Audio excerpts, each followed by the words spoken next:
Salut tout le monde et bienvenue à la chaîne. Le matin du 13 janvier 1928, les New-Yorkais furent confrontés à une vision choquante en parcourant les kiosques à journaux. En première page de l'édition X-ray du New York Daily News figurait un titre d'un seul mot, Dead. En dessous se trouvait ce que le journal présentait comme la photo exclusive la plus remarquable de l'histoire de la criminologie. Une mère et épouse de 32 ans, attachée sur la chaise électrique, son corps flou sous l'effet du courant électrique qui le traversait. C'était la toute première photo d'une exécution par chaise électrique, obtenue grâce à un stratagème élaboré qui allait devenir l'un des plus grands coups de l'histoire de la presse américaine.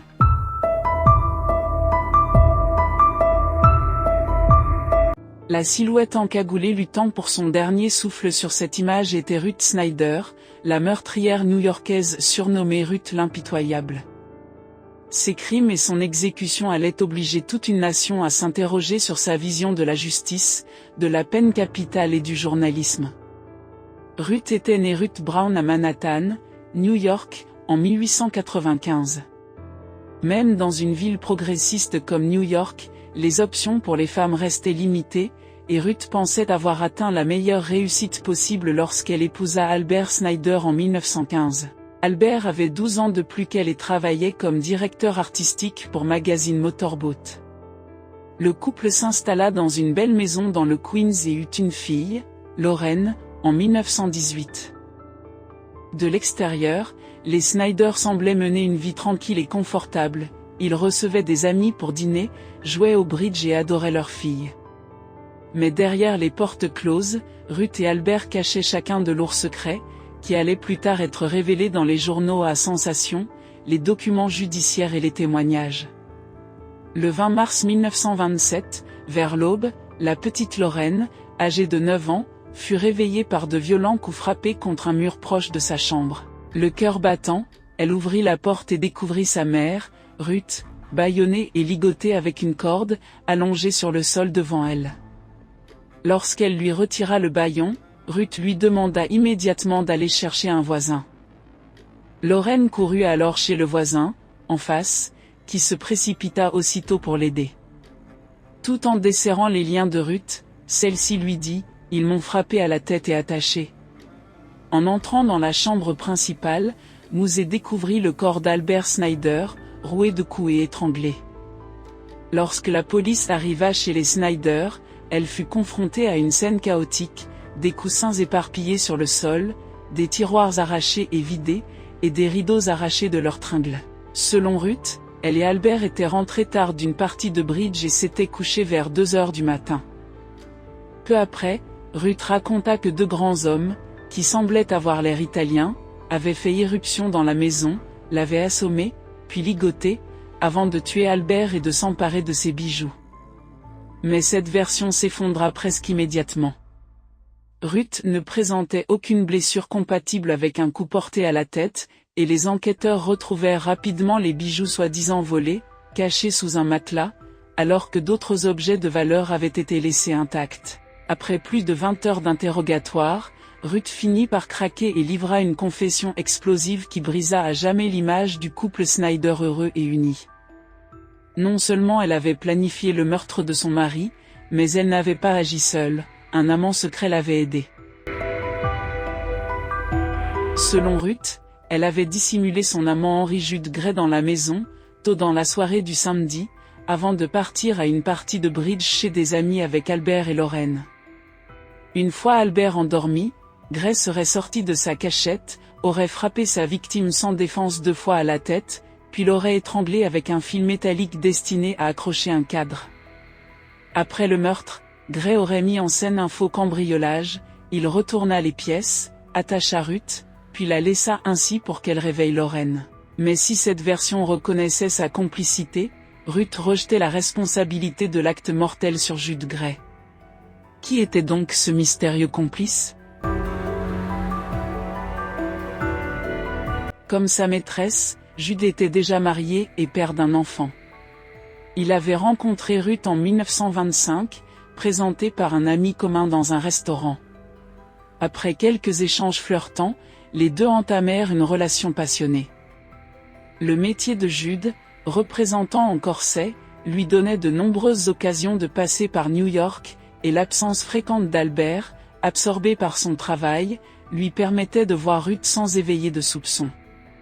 Bien que les amants se soient juré un amour fou, il ne fallut pas longtemps pour que leur union se fissure. Jude affirma à la police que le meurtre avait été entièrement l'idée de Ruth, tandis que Ruth insistait sur le fait que Jude avait été le véritable cerveau de l'opération. Elle modifia même sa confession initiale. Cette fois, elle affirma que Jude était entré seul dans la maison la nuit du meurtre. Elle disait l'avoir supplié de ne pas tuer Albert, mais qu'il avait insisté. Il aurait acheté un contrepoids de fenêtre en fonte, du chloroforme et du fil métallique. Selon elle, il avait placé un chiffon imbibé de chloroforme sur la bouche d'Albert endormi, puis l'avait forcé à frapper son mari une fois avec le contrepoids. Jude l'aurait ensuite frappé 2 fois de plus, avant de l'étrangler avec le fil pour s'assurer qu'il était mort. L'amant, de son côté, donna une version radicalement différente. Il affirma que c'était Ruth qui avait manié l'arme du crime et l'avait séduit pour qu'il achète le chloroforme, tandis qu'elle-même fournissait le contrepoids. Il ajouta qu'il avait été terrifié cette nuit-là, au point que son cou n'avait été qu'effleurant, et que c'était Ruth qui avait frappé Albert à plusieurs reprises jusqu'à ce qu'il s'écroule. Ce récit dramatique de triangle amoureux, de trahison et de meurtre fit les gros titres pendant près d'1 an à New York et bien au-delà. Plus de 180 journalistes venus de tout le pays furent mobilisés pour alimenter la curiosité insatiable des lecteurs. Chaque jour, de nouveaux détails venaient noircir l'affaire, la rendant toujours plus sordide et sensationnelle.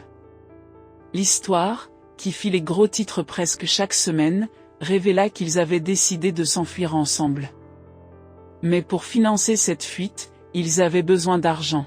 Ils mirent donc au point un plan. Ruth devait souscrire une assurance vie de $45 000 au nom d'Albert. Si la mort résultait d'un accident, la prime serait doublée, portant le montant à $90 000. Dès lors, Ruth et Jude planifièrent le meurtre à travers des conversations sur l'oreiller, par lettre et par téléphone. La plupart des articles de presse soulignaient que Ruth est poussée au meurtre par sa propre folie. Elle était décrite comme une meurtrière blonde synthétique, une épouse vampire. Jude Gray, en revanche, était présenté comme un petit homme au menton fuyant, incapable de faire du mal même à un lapin. Des descriptions qui arrangeaient parfaitement l'équipe de défense de Gray. Lorsque le procès débuta, l'avocat de Gray plaida que son client était un citoyen irréprochable, patriote et respectueux des lois, avec une seule faiblesse, être vulnérable face à des femmes maléfiques comme Ruth. Gray fut décrit comme un bon mari et père, tombé sous l'emprise d'une maîtresse manipulatrice. De son côté, l'équipe de défense de Ruth tenta de la présenter comme une mère dévouée et une épouse obéissante, qui préparait des conserves maison dans sa cave et qui n'aurait jamais pu tuer le père de son enfant. Bien que la défense n'ait jamais directement affirmé qu'Albert était violent, de nombreuses preuves montraient qu'il buvait 8 à 10 verres de whisky chaque soir, qu'il avait frappé Ruth et Lorraine à plusieurs reprises, et qu'il avait récemment acheté une arme en menaçant de lui faire sauter la cervelle. Même Jude Gray, qui cherchait à faire porter toute la responsabilité à Ruth, ne nia pas la nature tumultueuse de son mariage. Il témoigna que Ruth se plaignait amèrement de la manière dont Albert traitait sa fille et qu'elle lui avait confié ne plus pouvoir vivre avec lui. En 1927, la notion de violence conjugale n'existait pas sur le plan légal. Présenter un tel argument devant un jury ne faisait que renforcer l'idée qu'une épouse était indisciplinée et provoquait la colère de son mari.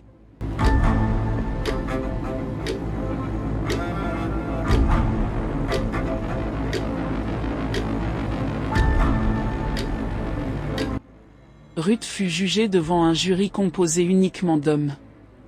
En apprenant cela, elle demanda à bénéficier d'un « vrai jury de ses pairs », sa requête fut, bien sûr, rejetée. Durant le procès, des milliers de personnes se pressaient chaque jour aux portes du tribunal dans l'espoir d'obtenir une place. L'intérêt du public était alimenté par une guerre ouverte entre les grands journaux de New York, chacun cherchant à vendre plus que l'autre. Ils publiaient des récits racoleurs, riche en détails scandaleux et pauvre en vérité. Le 13 mai 1927, le verdict tomba, aucun des deux amants n'avait réussi à échapper à son sort. Ruth Snyder et Jude Gray furent tous deux reconnus coupables de meurtre et condamnés à mort. Ils furent transférés à la maison d'exécution, dans l'attente de leur rendez-vous avec la chaise électrique. Le 12 janvier 1928, à 23 h, des centaines de personnes se massèrent devant les grilles de la prison de Sing Sing, même si les exécutions de la nuit se déroulaient profondément à l'intérieur du bâtiment et ne pouvaient ni être vues, ni entendues depuis l'extérieur. Lorsque Ruth entra dans la pièce, elle était si bouleversée qu'elle avait à peine la force de marcher. Son visage était gonflé et rouge à force de pleurer. Elle mourut de la même manière qu'elle avait été condamnée, dans une pièce pleine d'hommes. Aucune journaliste féminine n'avait été sélectionnée pour couvrir l'exécution. Après que la condamnée eut été déclarée morte, son corps fut retiré de la chambre et Henry Jude Gray fut amené pour affronter son propre destin. À 11h14, les anciens amants étaient tous deux morts. Il fallut encore 35 ans avant que les exécutions cessent à New York, et des centaines d'autres criminels condamnés passèrent par la chaise électrique. Mais la photo de Ruth floue alors qu'elle se raidissait sous le courant électrique prise par une caméra cachée, ne quitta jamais l'esprit du public. Son corps fut inhumé au cimetière sous une simple pierre portant l'inscription « Mais ». Sa fille Lorraine fut élevée par la mère de Ruth, elle lui écrivit plutôt une lettre, à remettre lorsqu'elle serait assez âgée pour comprendre son histoire.